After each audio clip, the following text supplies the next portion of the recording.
All right, we're going to talk today about the Rio Grande River, the Rio Grande. It is a grand river. You know, through our documentaries, we've run several series of events up and down the Rio Grande. And I just want to remind you, in as much as we will be going to Del Rio, the city that is called the Queen City of the Rio Grande. An old city, but a city also where we'll go 40 miles inland up a lake to Panther Cave. But as we go there, and it was quite a boat trip, but it's a very interesting boat trip for those of you that would like to make it someday. And thank goodness we do have professional guides in that area, which you'll be introduced to. I know you'll like it. But first, on the Rio Grande, I want you to picture how did all these people that we have documented come to the Rio Grande River in Texas. We know that ships, the Vikings, the Celts, the Iberians, the Israelites, many people have traveled this river. Let's take first, if we may, we'll go the farthest north to Los Lunas, which is the moon in Spanish. And there we found the 10 Commandments in Paleo-Hebrew, ancient Hebrew. And through personal history of the ranch and the family, we know how many years ago it was that this was found on this stone. It wasn't placed there recently, even by modern day history. And inasmuch as one of the letters was not understood until 1906, if my memory serves me well, we know that it existed long before 1906 from personal history in that area. So how beautiful that we would have these 10 Commandments, as you will see pictured. And on top of this mountain, even if you would, the 4 signs, the zodiac, documenting a solar eclipse that took place in the year 146 BC. How ancient this river how well it has served both modern and ancient man. But the 10 Commandments lets us know, especially with the language so well written and these 10 Commandments which ancient man respects perhaps more than man today. Hopefully there are still those of the remnant, as we well know. And then leaving this great mountain, we have found Ogham. And I suppose that Waco tanks out of El Paso, Texas, which would be upriver from Del Rio, which we will be making this trip on. El Paso, the Waco tanks, meaning water in Spanish, that really it was a water tank. The lava or the upheaval that took place there and formed these great mountains, these are so very unusual, used for climbing in a state park today. But take a look at these ancient Iberian burial masks, meaning that an Iberian was buried very near this place. And I refer to the one on top of the ceiling there, so beautifully displayed. Ancient people, you bet, Iberians. And then here at Waco Tanks as well, we have the word water side by side with the Iberian word water, and in Ogham, the Celtic word for water. Now think about that a moment. 2 different peoples, the same geographical location, and just a few steps from this particular writing was a huge basin. And if you'll remember, David was standing inside this basin, documenting that the words were there for a reason. There was a water shelter there. And in a desert land, which I would say roughly that Waco Tanks is about 40 miles from the Rio Grande, that they had this water there as they explored. And as we observe people, let's go back for a moment, if we may, as ships traveled, and God said, I will scatter my people all over the world. He really has. And this simply documents that His word is all the more true. So at Waco Tanks, how beautiful that we see these things. Mountains today that are used by climbing. I know that many of these signs have been desecrated even since the time we were there. I'm glad that we were able to preserve them. Sometimes to make an area a state park that is just really open to people and not staffed as full perhaps as it should be. They do an excellent job, do the best they can, we will say that. But certainly a park such as this with so much history, a little extra staff would never hurt. Waco Tanks, Texas. Now, when we go north from the Waco Tanks, if you go all the way to the Truth or Consequences, T or C as many call it today, we found ancient relics in the museum there in the city of Truth or Consequences, there on the river, the dam site there we'll call it. This museum has ancient artifacts from one called Elephant Island. But as you will see, and as we revisit here for a moment, that you can see these relics found here even from the first Earth age. Fascinating, the Rio Grande River, down through the ages of time, the people that came here, the people that visited here. And then at the same time in an area just south of Truth or Consequences, down just off of Hatch, we visited an area where, exciting to us, one of the places where the miniature rattlesnake is protected by the state law, and certainly you would like to hear them rattle a little louder than what they do. But here are palm trees from that first Earth age. Palm trees that are actually extremely hard stone at this time, on a mountaintop in the middle of the desert today, where if you were to plant a fresh palm tree in this area today and leave it unattended, within 1 week it would be a goner, a dead sucker, I'll tell you for sure. But here you have these beautiful stumps of palm trees left, letting us know the signs and the times of our Father's creation. This world, many years, through the years. How fascinating. And the gentleman that took us here, what a gentleman he is. We really enjoyed his showing us this area. If we were to go to another location, which I'm not at liberty to give you, and very near this river or its passing, we have a footprint, an angelic footprint, because it's over 10 million years old by a considerable length. What an awesome sight. Just off the Rio Grande River, so even in that time, it must have been a pretty popular place. We know that angelic remains are not flesh, therefore there are no flesh remains, but inasmuch as we know that angelic food sustain man, that there is a mass, and certainly inasmuch as we are made in their image, their foot looks exactly like ours. Awesome? Yes. True? Very true. God's very truth unfolds in the Rio Grande River Valley from one end to the other. That is such an important feature of this great river. I wonder when it was named the Rio Grande, what a grand old river it is. And again, the city we will be visiting, Del Rio, the queen of that river. In all these travels, in all these times as well, not only was Ogham found at Waco Tanks in one word, but look at this beautiful panel from the area near where Doc Noss's gold was found on this particular peak.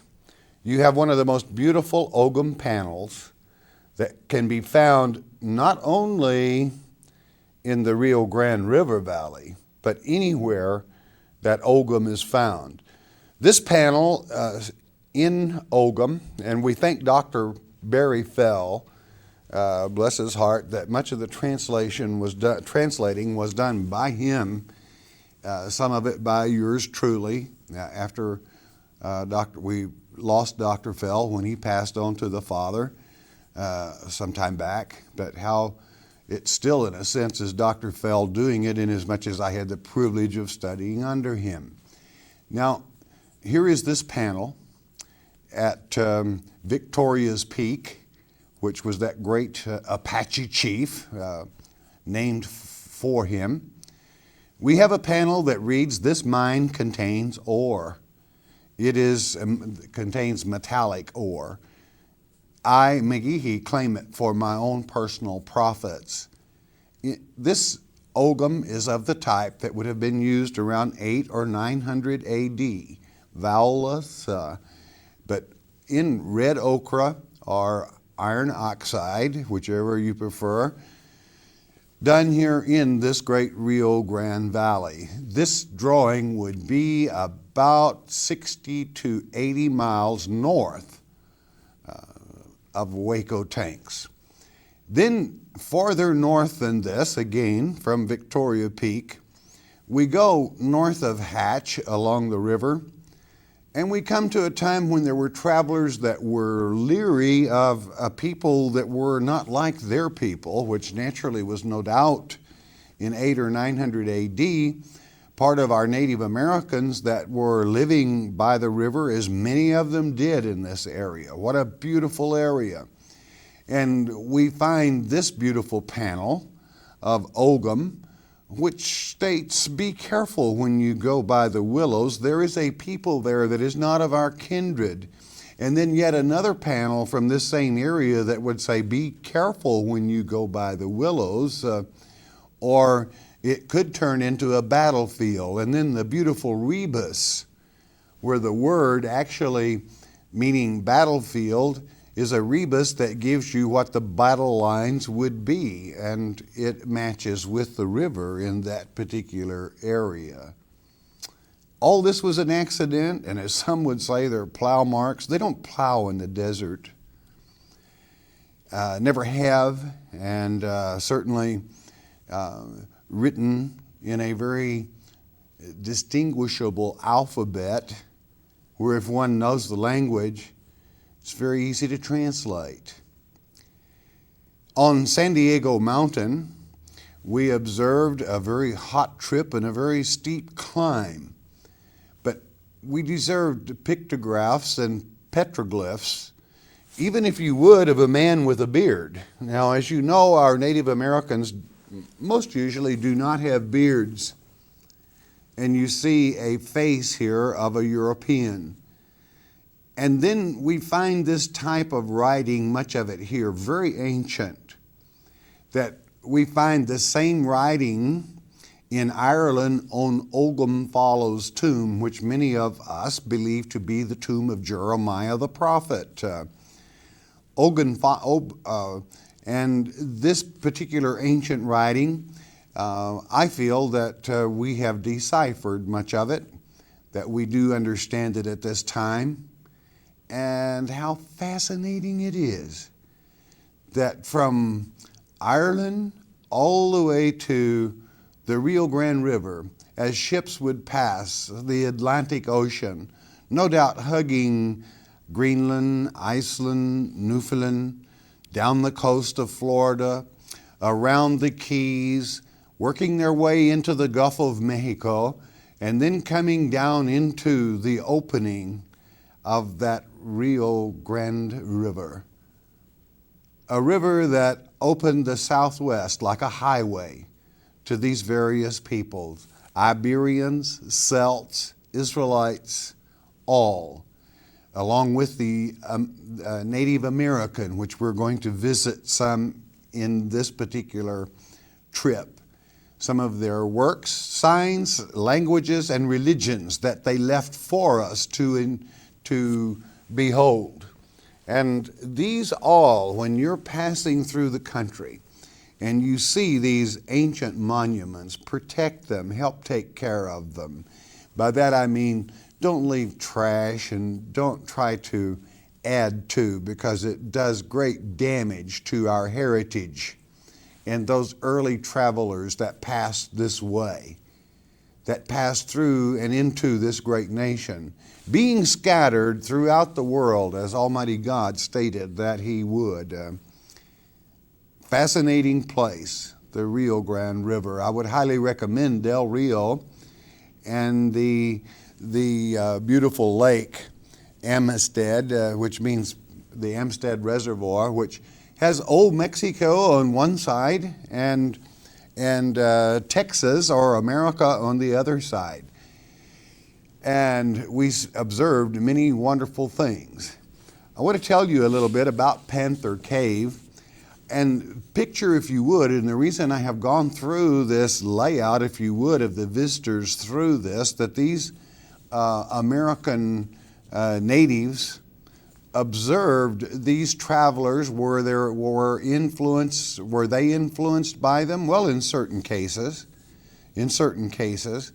But we're going to visit on this 40-mile trip by boat on the Amistad Reservoir up the Rio Grande River, Panther Cave. Panther Cave is among the most spectacular remaining pictographs sites in the Lower Pecos region. The National Park Service and the Texas Parks and Wildlife Division jointly manage this site for the enjoyment of the public. Because of the site's popularity, a tall chain-link fence was erected by the Texas Historical Foundation across the mouth of the shelter to prevent vandalism. You're going to find one little resident behind that, one of the friendliest little squirrels that enjoys people. If you get to make the trip there also. Visitors to the site can get an unobstructed view through camera portholes that made in the fence. The petroglyphs at this site are among some of the largest and oldest on the North American continent. This is what makes it kind of special. The images may be 3,000 to 4,000 years old. This site has been very important to archaeologists and scientists who have used the many pictographs to define types, styles, and phrases not used of the extensive overpainting. The pictographs here are rapidly deteriorating from a variety of natural causes. Cracks in the limestone wall. Above some pictographs are now seeping water following heavy rains. Pictographs can also become mantled by mud dauber nest. The wasp nest can be removed with slight surface damage, but only after meticulous effort. Wasps also build their nest in the minute holes and pores in the rock, which cause the holes to enlarge. Pictographs are there on these walls for several thousand years. They've decorated the walls for several thousand years. How many more years will they remain? Well, hopefully with the wonderful care they're getting, they're going to remain there for a long time.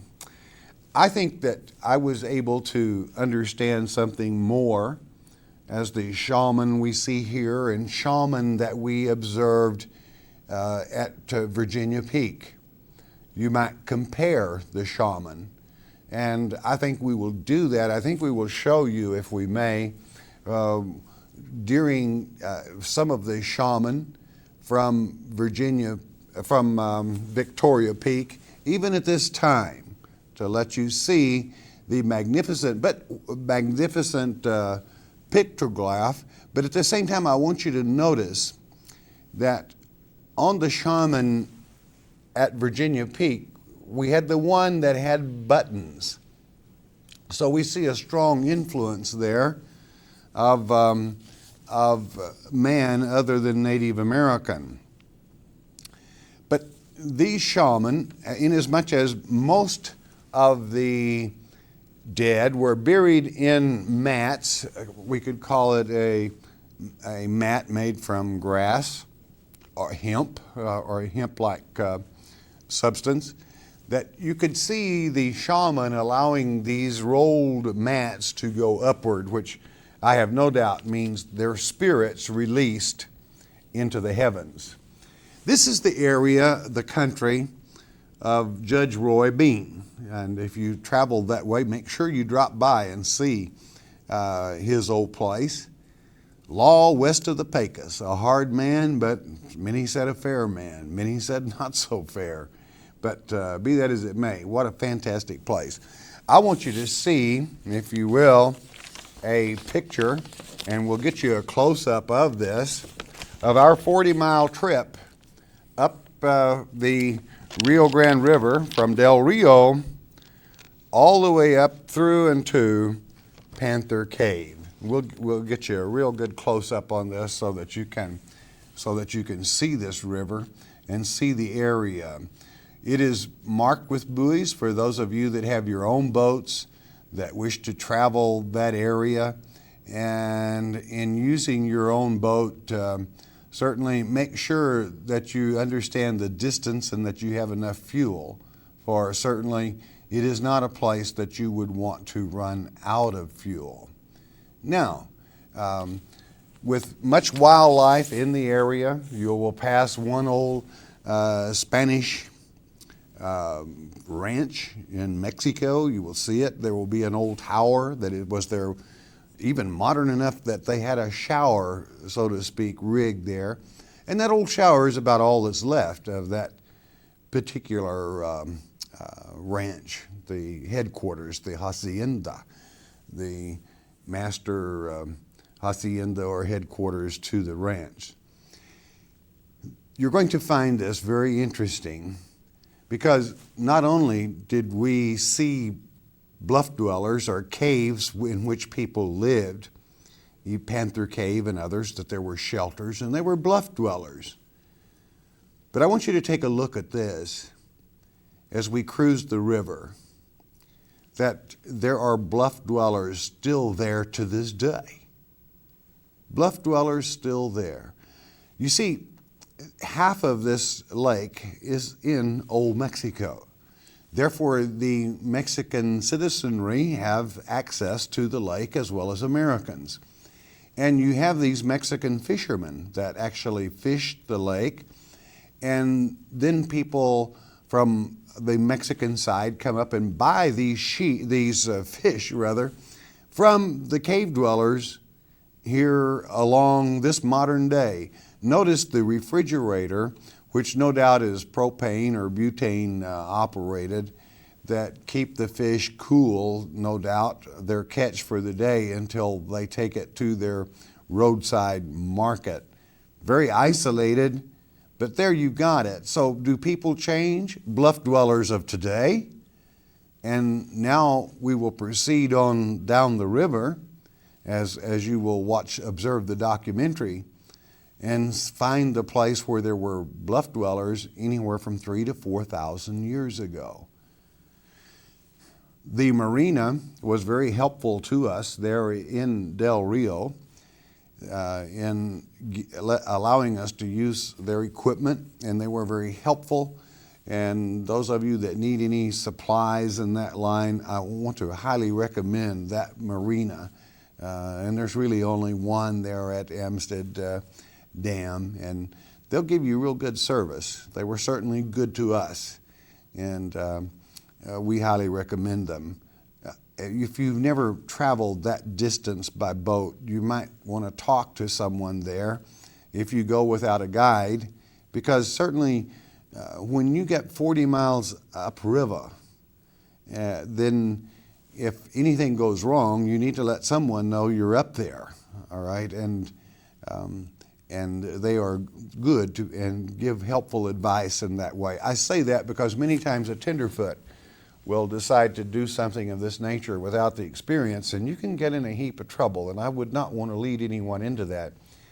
I think probably because it is so out of the way yet so convenient that perhaps this is why that it is in such good condition, not to mention the fact that the state and the federal government have preserved these places they've done a good job. So there you have it. Amstead, Del Rio, Texas. If you ever travel through that way, I highly recommend that you look over some of the dwelling places and the pictographs of a people that have long since moved on, but their beautiful work and their religion. I have no doubt that Panther Cave is a very religious place, was and still is, really. It seems that if you are very sensitive to the Spirit, it seems that you can feel with awe and respect the work that went into this. That is to say, to put the people that originally put the pictographs there, and the beautiful work, their association with animal life, because animal life was their life inasmuch as they lived from the animal kingdom, one sort or one phase of it or the other, as their livelihood as well as their clothing. So again, without repeating myself, I highly recommend this area. It's a wonderful area, and it's certainly a place that can be appreciated and enjoyed.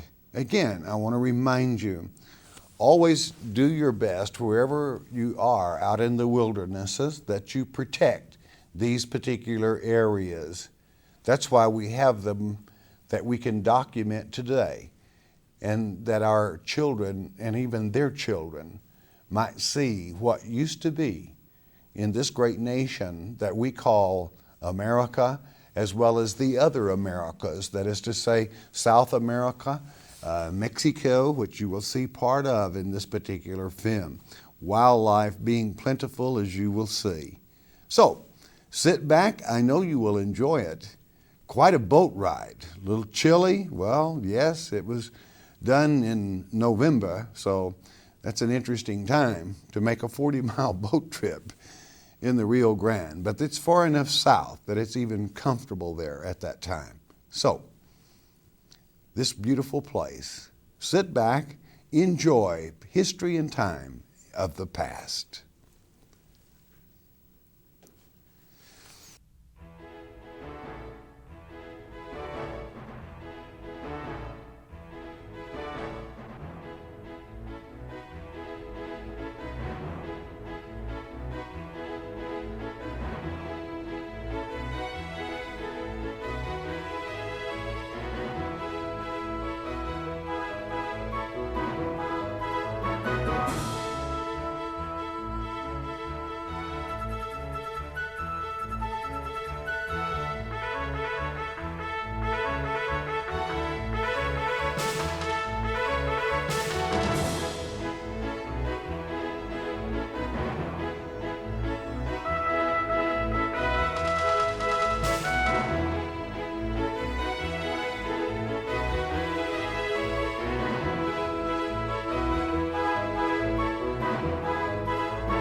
All right, here we are in Texas. Great state, large state, and we're in one of the most beautiful spots as far as lakes go. And I'm going to introduce you to the man that, a professional guide in this area that brought us here. And we had a fantastic boat trip, about 40 miles. It can be shorter at different times of the year. But I'm going to introduce you to him and let him tell you a little bit about this great cave that we're at here. I think you'll enjoy it. Mr. Charlie Rumfield. Charlie, thanks for having us. Thank you, Mr. Murray. Glad to be here with you. And could you tell us a little bit about the cave? Yes, sir, I sure can. The panther over here at the far right with the long tail is what the cave is named after. They call this the Panther Cave, and it's one of the most spectacular caves that is in this area that has to do with rock art. This particular painting of the panther can be seen all the way across the canyon back behind us to an area where you can walk by trail and get to this area. It's a hiking trail over on the Seminole Canyon State Park. Most of these paintings are things that we really don't know exactly what they mean. We just can take a guess at it. They were a group of people evidently that had a religion dealing with the shaman or the medicine man type of religion. And this one big painting right here in front of us is called the Panther Shaman. The shaman was one of the tribesmen who supposedly could transfer from the human body to the spirit world, and he had more power than anyone else in the tribe. And a lot of these paintings were centered around that type of religion as far as what we can tell. Some of these paintings, they're just not any way of telling what they are, and of course it's been 3,000 years ago probably that the last person that painted these were alive, so most of the secrets that has to do with these paintings were buried with the people that painted them long ago. So we just have to take a look at it and try to guess what they mean. Mr. Murray, look, there's a live one right there. Yeah, sure do. Little gray squirrel. Looks like a squirrel. There was one called the Sun Shaman, I believe, and I think it's this right over here. I don't know how they, how they figure that, but it's evidently they took a look at what was the strongest type of animal in the area, and then that's what they patterned their shamanistic beliefs after. And of course the cougar or the puma was the biggest animal around this part of the country at that time, and I suppose still is as far as wild animals.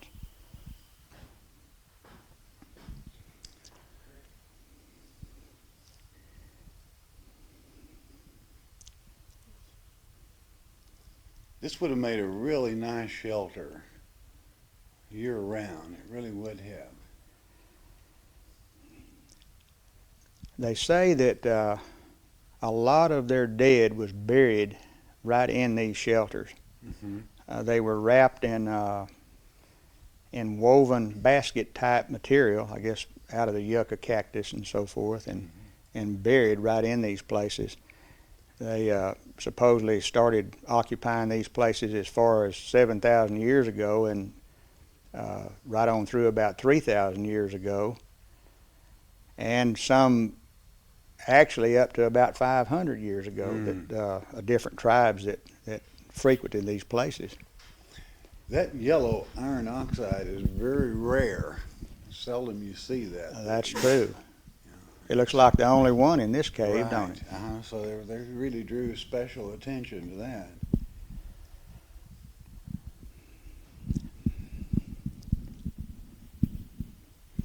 They said that there's a white shaman over in the Pecos area, the Pecos River area, that they're not really sure what kind of paint they use to do that with. They think maybe clay mixed with animal fat. Most all of this was, they claim that the way they made it staying picture was that it was mixed with animal fat and crushed rocks and stones of different colors. It's amazing that it's lasted. They say that a lot of this is overpainted, that people would come and they'd overpaint it, paint it over and over again several thousand years ago. Mm-hmm.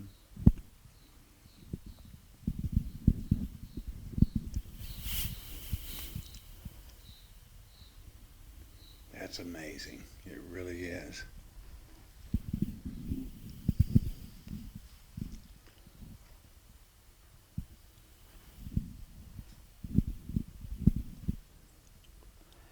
After the thousands of people come here and frequent this place, it's a wonder that it still is as magnificent as it is. That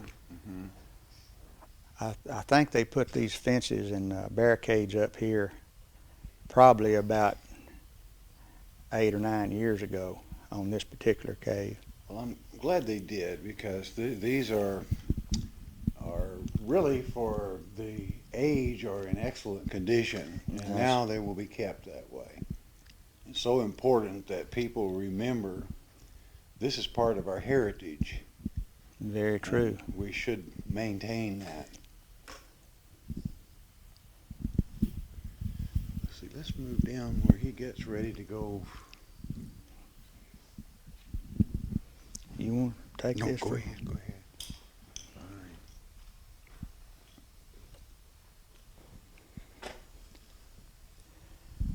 About all you can do is just take a look at it and try to, in your own mind, try to figure out what some of these things mean. And it's anybody's guess. The shaman are all been a blessing in some way. I can't tell what he's got in his hand. The real tall one there. Right. Now he's got a small head. That could be the bird shaman. I believe that's what that is. You can make out the beak. And right. It was patterned after the eagle, which is in this country even till today. Lots of different animals that it's hard to tell what they are. Some deer and probably animals that lived and existed here in this area back then. And animals were actually their mainstay. That was their livelihood. That's what kept them alive. And you can see how they would work that into their religion, as well as agility and strength. And right.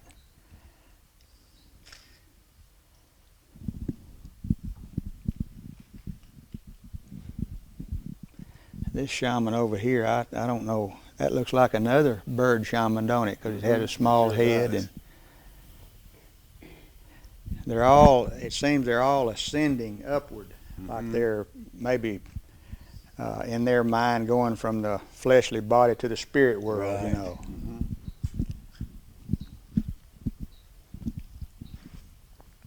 Thus, with it being a burial area, would certainly, the shaman might even be releasing souls to the spirit world.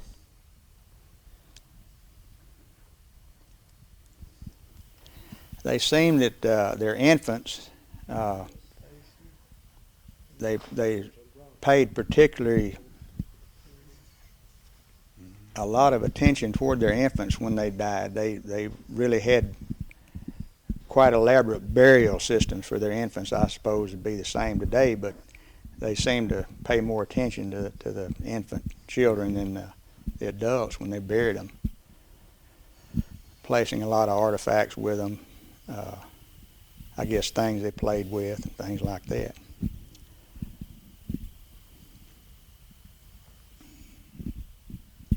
There's some very unusual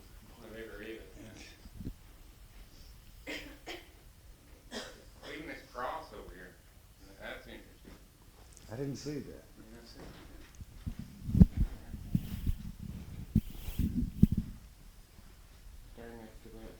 Oh, yeah, okay. Marks it. Sure does, don't it? Mhm. But you're right. That orange or yellow looking Very shaman unusual. is. I don't think I've ever seen it before. Yeah, That's not the one they call the sun shaman, is it? well, it could be. Because It's you know, certainly a different color than the rest. the goldish yellow from light, and it would seem also that there are eagle feathers for a tail or to symbolize because the eagle was probably the highest flying.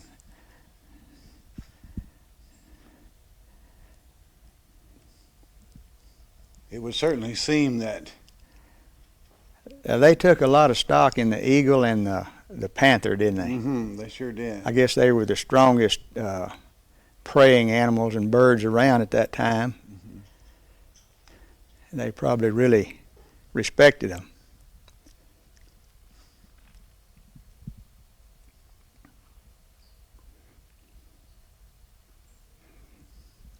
It would seem that these shaman, whatever this circle that they are releasing, which would be the spirit, makes you wonder if it's new birth because have they shaped it as a womb purposely for that reason? I mean, a new birth, and when the spirit is released, only they would know. But It looks like down below that round shaman is 2 feet and then 2 tails, it looks like. Is that what you make of it that? certainly does. Almost like a beaver maybe, or Yeah. something, but only 2 tails on it. And there were probably beaver on this Yes, river. there still are right now, and I'm sure there were then.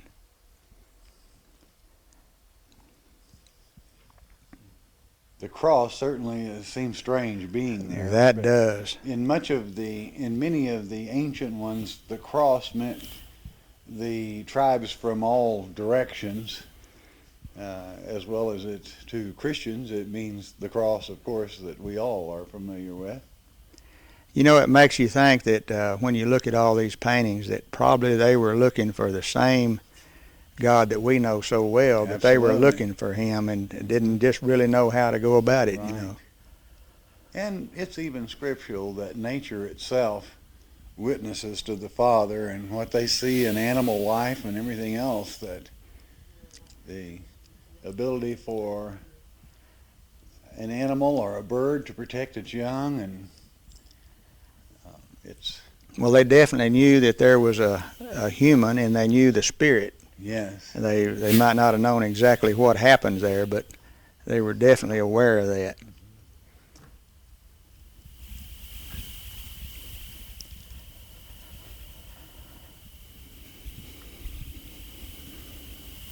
Nearly all the different sites in this area have the same type of shamans, panther, eagles, and so forth, in nearly every one of them.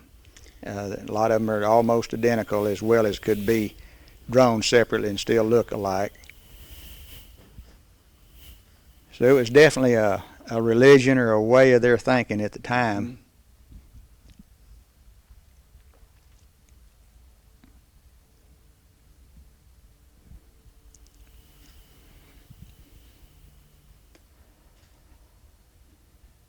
You know, you don't see any reptiles that you can tell, you know, like a snake or something. I just wonder why that they wouldn't have ever. Usually associated with the netherworld in the majority of religions. That might have been against their way of thinking, yes, wouldn't it? You know? especially in connection with a burial place. Yeah. And it would have almost been taboo.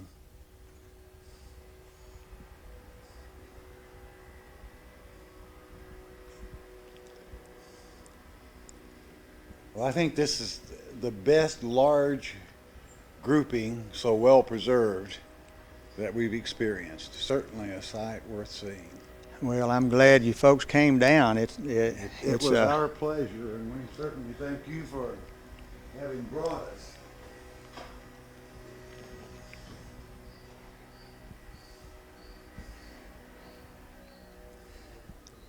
I might add that when the lake rises and comes up, if you folks can come back down, we can certainly see a lot more than this one cave, and I'm sure looking forward to y'all coming back sometime. If you We're could, sure going to do it. where we can Wouldn't take miss it. in a lot more sights. Yeah. You know. Roughly how many sites would you say are in this area?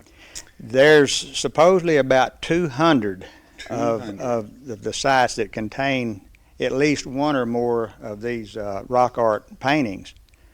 And some of them, of course, are underwater, but I'm not counting those. There was like 300 or 400 of them that was cataloged by the Texas University before they put the lake in. They came in and cataloged what was in the caves and where they were located and so forth before the water came up and covered them up. So we lost a lot of it on account of the water, but there's still around 200 known sites, and they still discover them. Every little while they'll find a new one around on these ranches close by that's never been discovered before. Which means there had to be quite a population here at one time, and probably spread over a period of hundreds and thousands of years. That's right. These particular paintings go all the way back to the Devil's River, which is what we came out of when we come under the bridge over at Highway 90, 40 miles back down the lake. Up that river, there are some of these same paintings. And so in northern Mexico and in this area of about a 50 or 100 mile square here is where most of this type of paintings exist. Wow. There's a very interesting one right here I want to ask you about. It would seem that we have a shaman, and the deer, I hope the camera will pick this up, seem to be being driven, and especially by a hunter or a war, not necessarily a war chief, but a hunter who has, it would appear, one arrow pointed up and one arrow pointed down as he holds them in his hand, and the deer seem to be going up.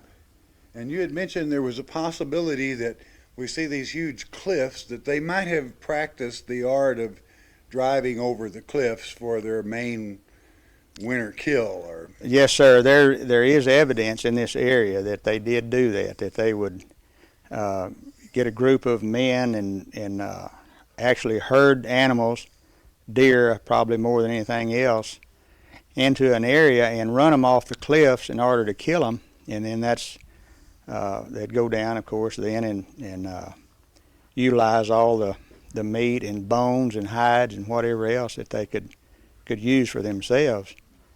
And that probably depicts exactly what's going on right there, that they're herding these animals off of a cliff.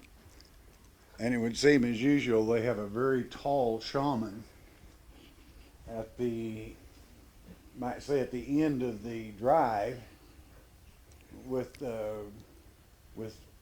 probably seed stalks in his hands, meaning blessings on the hunt or whatever.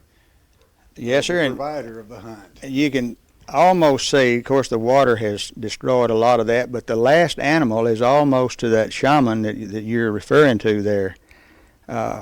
You can just barely see it right up at the end, right up there. Oh, yes. There's more in between, but you can't see them very well. And here beside that, we see a very tall shaman, and it would seem again that he's releasing something into the upward spirits or whatever. So again, emphasizing there was a burial spot in this area, as you have found evidence of, as has been found. Right. That's a large shaman there too. Very it looks. large. What would you say that is? 7 foot or 8 foot, maybe? I'd say more like 8 feet. Yeah. From the very bottom up to his head there, quite a distance.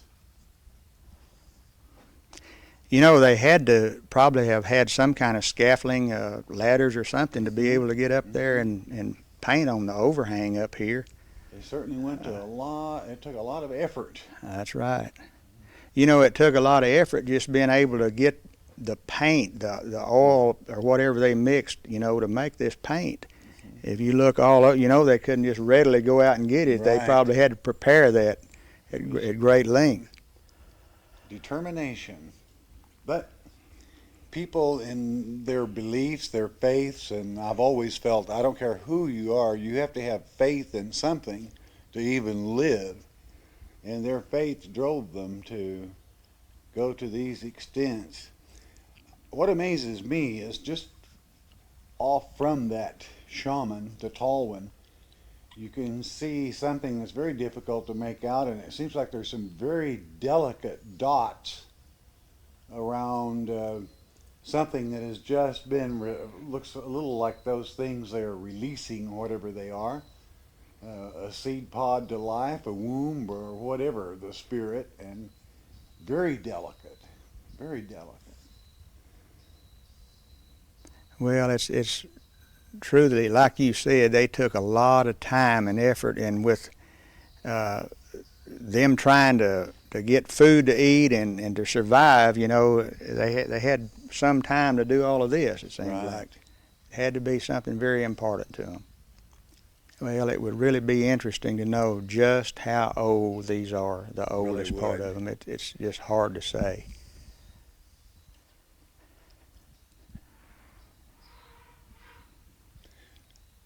We found paint made of this same substance. Some people say it's red oxide, iron oxide. Some call it red ochre, of whatever mixture they use.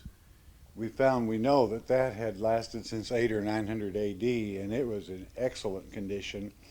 And where these are protected, they would be much, much naturally older than that. And it would seem we have here a horse shaman that is reared up on his hindquarters, and have you heard anyone make mention of that particular shaman? I haven't.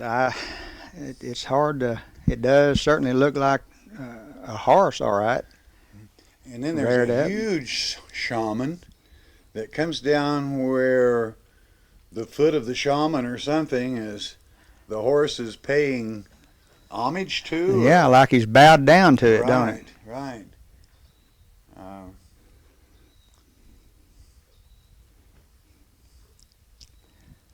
There is so much detail in the hunter, where the drive of the deer, or whatever animal it happens to be, I would assume it is, the detail in the arrow, the headdress, and what seems very unusual to me is one arrow points up and the other is perhaps still in the quiver, if they had such a thing. But well, I know they used the spear thrower, the atlatl, or whatever how you pronounce that word. That was supposed to be one of their main weapons in those days. They found evidence of some of those. That could very well be an atlatl too. It could. It's amazing. A professor in Wyoming gave us the opportunity to throw an atlatl, and he was an expert at it, much practice. But even a beginner, the first time I threw it, you could feel when you had the stick in your hand and drove it with force, that in close distances it would have as much thrust as a bow would. Yeah, practically. Tremendous power behind it. Tremendous power. I notice here we have some red hands right by a shaman, and red hands means death, which really nails down your burial site here. And evidently he's releasing another spirit there. So there you kind of got it all in one picture. I believe too, if you look close, that's another panther shaman, because I believe it is. See his tail coming out here. Sure is. And then, like you say, the red hands or claws there. And yeah, how much better way to say thank you very much for bringing us. It's been a pleasure, and I hope you can come back, Mr. Mary. Well, we're going to do it, and if it's all right, I want to release your name and your address so that some of our people can contact you Surely. that would like to see this as well as other sites. Surely. And I think it's a very gifted thing you have, that you can share the American heritage with people that can't spend the time necessarily to find places on their own, and that you've dedicated these years of your life to assisting and sharing the heritage of this nation. So, Well, it's very interesting, and like you said, it's something that a lot of folks would enjoy, you know, to Yes. come and look at this. It's well, I know pretty many of spectacular. our people are going to be calling you, Charlie, and it's been again a real pleasure. Thank you, and Thank God you very bless. much. God bless you.